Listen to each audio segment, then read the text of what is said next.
December 28ನೇ ತಾರೀಕು ಈ ಒಂದು ಘಟನೆ ಆಗಿರುವಂಥದ್ದು. ಹುಡುಗರುಗಳು ಸ್ಪೀಡಾಗಿ ಬರ್ತಾರೆ, ಆ ಕಾರ್ನ ಗ್ಲಾಸನ್ನು ಹೊಡೆಯೋಕೆ ಹೋಗ್ತಾನೆ, ಬಾನೆಟ್ ಮೇಲೆ ಹತ್ತಿ ಗ್ಲಾಸ್ಗೆ ಒದಿತಾನೆ. ಕಾರ್ಗಿನ ಸ್ಪೀಡಾಗಿ ಇವ್ರು ಬಂದು ಪುಂಡ ಪೋಖ್ರಿಗಳಿಗೆ ಯಾರು ಕೂಡ ಬ್ರೇಕ್ ಹಾಕೋದಿಲ್ಲ. ಇತ್ತೀಚಿನ ದಿನಗಳಲ್ಲಿ ಈ ಬೆಂಗಳೂರಿನ ರಸ್ತೆಗಳಲ್ಲಿ ಈ ಪುಂಡರ ಹಾವಳಿಯ ಬಗ್ಗೆ ಆಗಾಗ ಒಂದಷ್ಟು ವಿಡಿಯೋಸ್ಗಳು ಸಿಗ್ತಾನೆ ಇರ್ತವೆ. ನಾವು ಕೂಡ ಅದನ್ನು ಒಂದು ಅವೇರ್ನೆಸ್ ಮೂಡಿಸ್ಬೇಕು ಜನರಿಗೆ. ಜೊತೆಗೆ ಇಂತಹ ಪುಂಡರಿಗೆ ಒಂದಷ್ಟು ತಕ್ಕ ಶಾಸ್ತಿ ಶಿಕ್ಷೆಗಳಾಗಬೇಕು ಅನ್ನುವಂಥ ನಿಟ್ಟಿನಲ್ಲಿ ಆ ವಿಡಿಯೋ ಮತ್ತು ಆ ಕ್ರೈಮ್ ಆಗಿರುವಂಥ ಆಧಾರದ ಮೇಲೆ ನಿಮ್ಮ ಮುಂದೆ ಒಂದಷ್ಟು ಮಾಹಿತಿಯನ್ನು ಕೊಡ್ತಾ ಇರ್ತೀವಿ. ಅದೇ ರೀತಿಯಾಗಿ ಮತ್ತೊಂದು ಬೆಂಗಳೂರಿನಲ್ಲಾಗಿರುವಂಥ ಘಟನೆಯ ಕುರಿತಾಗಿ ವಿಡಿಯೋ ಸಮೇತ ನಾವು ನಿಮಗೆ ಈ ಒಂದು ಸ್ಪೆಷಲ್ ಸ್ಟೋರಿಯಲ್ಲಿ ಮಾಹಿತಿಯನ್ನು ಕೊಡ್ತಾ ಇದ್ದೀನಿ. ನಾನು ಶಿವಪ್ರಸಾದ್ ಮಾಗಡಿ.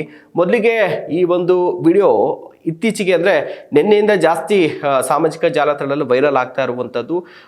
ಡಿಸೆಂಬರ್ 28ನೇ ತಾರೀಕು ಈ ಒಂದು ಘಟನೆ ಆಗಿರುವಂಥದ್ದು. ಆದರೆ ಆ ಒಂದು ವಿಡಿಯೋ ನಿನ್ನೆಯಿಂದ ಜಾಸ್ತಿ ಸೋಷಿಯಲ್ ಮೀಡಿಯಾದಲ್ಲಿ ಹರಿದಾಟವನ್ನು ಮಾಡ್ತಿದೆ. ಕೋರಮಂಗಲದಲ್ಲಿ ಮಧ್ಯಾಹ್ನದ ಸಂದರ್ಭದಲ್ಲಿ ಆಗಿರುವಂಥ ಘಟನೆ. ಮೊದಲಿಗೆ ಆ ಫುಟೇಜ್ ಏನಿದೆ ನಿಮಗೆ ತೋರಿಸ್ತೀವಿ ನೋಡಿ.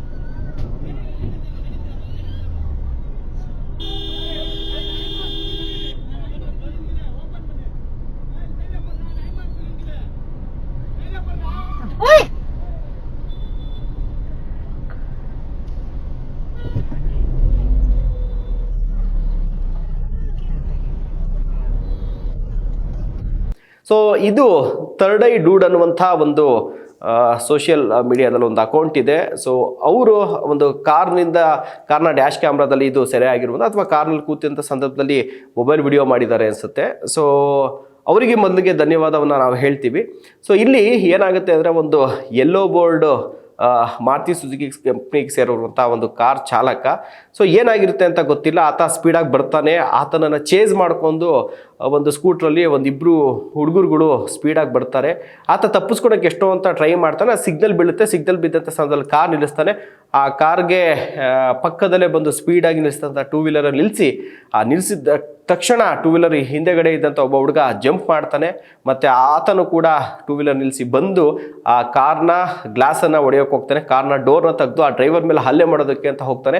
ಆದರೆ ಆತ ಡೋರನ್ನು ತೆಗೆಯೋದಿಲ್ಲ. ಜೊತೆಗೆ ಗ್ಲಾಸನ್ನು ಕೂಡ ವಿಂಡೋ ಗ್ಲಾಸ್ ಏರಿಸ್ಕೊಂಡಂಥ ಹಿನ್ನೆಲೆಯಲ್ಲಿ ಆತನ ಮೇಲೆ ಹಲ್ಲೆಗೆ ಪ್ರಯತ್ನ ಮಾಡಿದ್ರು ಕೂಡ ಆತ ಇವ್ರ ಕೈಗೆ ಸಿಗಾಕೊಳ್ಳೋದಿಲ್ಲ. ಆದರೆ ಆ ಸಂದರ್ಭದಲ್ಲಿ ಒಬ್ಬ ಗಾಡಿಯಿಂದ ಎಗರುತ್ತಾನಲ್ಲ, ಆತ ಏಕಾಏಕಿ ಆ ಕಾರ್ನ ಬಾನೆಟ್ ಮೇಲೆ ಹತ್ತಿ ಕಾರ್ನ ಫ್ರಂಟ್ ಗ್ಲಾಸ್ಗೆ ಒದಿತಾನೆ.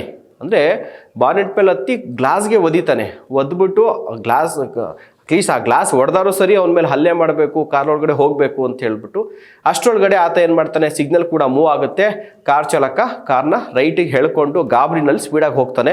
ಅವನು ಕೂಡ ಅಲ್ಲಿ ತಪ್ಪು ಮಾಡ್ದ, ಸಡನ್ನಾಗಿ ರೈಟ್ಗೆ ಹೇಳ್ದ. ಅಲ್ಲಿ ಯಾರಾದರೂ ಕೂಡ ಬೇರೆ ಯಾರಾದರೂ ಸಾರ್ವಜನಿಕರು ಅಥವಾ ಟೂ ವೀಲರ್ಸು ಪಾದಚಾರಿಗಳಿದ್ದರೆ ಅವ್ರಿಗೂ ಕೂಡ ಅನಾಹುತ ಆಗುವಂಥ ಸಾಧ್ಯತೆ ಇತ್ತು. ಬಟ್ ಆದರೆ ಅವನಿಗೆ ಎಲ್ಲಿ ಇವ್ರು ನನಗೆ ಹೊಡೆಯುತ್ತಾರೋ, ನನಗೇನಾದ್ರು ಕೂಡ ಚಾಕು ಇವ್ರನ್ನ ಚುಚ್ಚುತ್ತಾರೋ ಅಂತ ಗಾಬರಿನಲ್ಲಿ ಆತ ಈ ಥರ ಮಾಡಿದ್ದಾನೆ. ಸೊ ಆದರೆ ಈ ಮಟ್ಟಿಗೆ ಕೇಸ್ ಏನಾಗಿದೆಯೋ, ಆ ಕಾರ್ ಚಾಲಕನ ತಪ್ಪೇನಿದೆಯೋ ಗೊತ್ತಿಲ್ಲ. ಬಟ್ ಇವರೇ ಫಸ್ಟ್ ಆಫ್ ಆಲ್ ಆ ಗಾಡಿಯನ್ನು ನೋಡಿದಾಗ ಗೊತ್ತಾಗುತ್ತೆ, ಇವರೇನು ಟೂ ವೀಲರಲ್ಲಿ ಇಬ್ಬರು ಕೂಡ ಹೆಲ್ಮೆಟ್ ಹಾಕಿಲ್ಲ, ರ್ಯಾಶ್ ಡ್ರೈವಿಂಗ್ ಮಾಡ್ಕೊಂಡು ಬಂದಿದ್ದಾರೆ. ಆತನ ತಪ್ಪಿತ್ತು ಅಂತಂದ್ರೂ ಕೂಡ ಅದಕ್ಕೆ ಪೊಲೀಸ್ ಇದ್ದಾರೆ, ಕಾನೂನಿದೆ, ಮಾಡ್ಬೋದು. ಅದನ್ನು ಬಿಟ್ಟು ಇವರು ಚೇಸ್ ಮಾಡ್ಕೊಂಬಂದು ಆ ಕಾರ್ಗಿನ ಸ್ಪೀಡಾಗಿ ಇವ್ರು ಬಂದು ಆ ಕಾರ್ ಗ್ಲಾಸ್ ಹೊಡೆಯೋಕೆ ಹೋಗಿ ಬಾನೆಟ್ ಮೇಲೆ ಹತ್ತಿ ಆ ಕಾರ್ ಗ್ಲಾಸ್ಗೆ ಕಾಲಲ್ಲಿ ಒದಿತಾರೆ ಅಂತಂದರೆ ಯಾವ ಮಟ್ಟಿಗಿನ ಪುಡಾರಿಗಳು ಇವರು ಅನ್ನುವಂಥದ್ದು ಇಲ್ಲಿ ಗೊತ್ತಾಗುತ್ತೆ. ಈ ರೀತಿಯಾದಂಥ ಘಟನೆಗಳು ಬೆಂಗಳೂರಿನ ದಿನನಿತ್ಯ ಆಗ್ತಾನೆ ಇರುತ್ತೆ. ಆದರೆ ಯಾವುದು ಕೂಡ ಅಷ್ಟಾಗಿ ಬೆಳಕಿಗೆ ಬರಲ್ಲ, ಯಾಕಂದರೆ ಎಲ್ಲರೂ ಕೂಡ ಅದನ್ನ ಚಿತ್ರೀಕರಣ ಮಾಡೋದಿಲ್ಲ. ಆದರೆ ಈಗ ಸಾಕಷ್ಟು ಒಂದು ಕಾರ್ಗಳಲ್ಲಿ ಡ್ಯಾಶ್ ಕ್ಯಾಮ್ರಾ ಇದೆ, ಡ್ಯಾಶ್ ಬೋರ್ಡ್ ಕ್ಯಾಮ್ರಾ ಇದೆ. ಕೆಲವರು ಟೂ ವೀಲರಲ್ಲಿ ಹೋಗುವಂಥವ್ರು ಕೂಡ ಹೆಲ್ಮೆಟ್ಗಳಲ್ಲಿ ಕ್ಯಾಮ್ರಾಗಳನ್ನ ಇಟ್ಟಿರ್ತಾರೆ. ಇನ್ನು ಕೆಲವರು ಮೊಬೈಲ್ನಲ್ಲೇ ವಿಡಿಯೋ ಮಾಡುವಂಥ ಧೈರ್ಯವನ್ನು ಮಾಡಿ ಅದನ್ನ ಸೋಷಿಯಲ್ ಮೀಡಿಯಾದಲ್ಲಿ ಹೊರಬಿಡ್ತಿದ್ದಾರೆ. ಇದರಿಂದ ಅಟ್ಲೀಸ್ಟ್ ಆಗಿರುವಂಥ ಘಟನೆ ಬೆಳಕಿಗೆ ಬರುತ್ತೆ, ಪೊಲೀಸರಿಗೂ ಮಾಹಿತಿ ಗೊತ್ತಾಗುತ್ತೆ, ಆ ತಪ್ಪಿತಸ್ಥರಿಗೆ ಶಿಕ್ಷೆ ಆಗುವಂಥ ಕೆಲಸ ಕೂಡ ಆಗುತ್ತೆ. ಸೊ ಇಲ್ಲ ಅಂತಂದರೆ ಈ ಥರ ಘಟನೆಗಳು ದಿನನಿತ್ಯ ಆಗ್ತಾ ಇರುತ್ತೆ. ಈ ಪುಂಡ ಪೋಖ್ರಿಗಳಿಗೆ ಯಾರು ಕೂಡ ಬ್ರೇಕ್ ಹಾಕೋದಿಲ್ಲ. ಹಾಕೋಕ್ಕೂ ಕೂಡ ಸಾಧ್ಯ ಆಗೋದಿಲ್ಲ. ಈ ರೀತಿಯಾದಂಥ ಒಂದು ಅವೇರ್ನೆಸ್ ಜನರಲ್ಲೂ ಕೂಡ ಬರಬೇಕಾಗುತ್ತೆ. ಇನ್ನೂ ಒಂದು ದೊಡ್ಡ ಮಟ್ಟಿಗೆ ಅಂತಂದರೆ ಎಲ್ಲ ಅಲ್ಲಿರುವಂಥ ಟೂ ವೀಲರ್ಸು ಅಥವಾ ಕಾರವರೆಲ್ಲ ಸೇರಿಕೊಂಡು ಅಂಥವ್ರನ್ನ ಕೊಳ್ಪಟ್ಟಿ ಇಟ್ಕೊಂಡು ನೋಡಿ ಇಬ್ಬರು ಇರ್ತಾರೆ, ಒಂದು 10-15 ಜನ ಸೇರಿಕೊಂಡ್ರೆ ಅವ್ರನ್ನ ಹಿಡಿದು ಪೊಲೀಸ್ ಕೂಡ ದೊಡ್ಡ ವಿಚಾರ ಅಲ್ಲ. ಬಟ್ ಜನಕ್ಕೆ ಏನು ಭಯ ಅಂತಂದರೆ ಎಲ್ಲ ಗಾಂಜಾ ಏಟಲ್ಲಿ ಇರ್ತಾರೆ, ಎಣ್ಣೆ ಏಟಲ್ಲಿ ಇರ್ತಾರೆ, ಸಿಗರೇಟ್ ಮತ್ತಲ್ಲಿ ಇರ್ತಾರೆ, ಚಾಕುಗಳು ಇಟ್ಕೊಂಡಿರ್ತಾರೆ, ಡ್ರ್ಯಾಗರ್ಗಳು ಲಾಂಗ್ ಇಟ್ಕೊಂಡಿರ್ತಾರೆ, ಎಲ್ಲಿ ನಮ್ಮೆಲ್ಲ ಹಲ್ಲೆ ಮಾಡಿಬಿಡ್ತಾರೋ ಅನ್ನೋಂಥ ಒಂದು ಭಯ ಇದ್ದೇ ಇರುತ್ತೆ. ಬಟ್ ಆದರೆ ಪೊಲೀಸರು ಇಂಥವ್ರಿಗೆ ಪಾಠವನ್ನು ಕಲಿಸ್ಬೇಕು.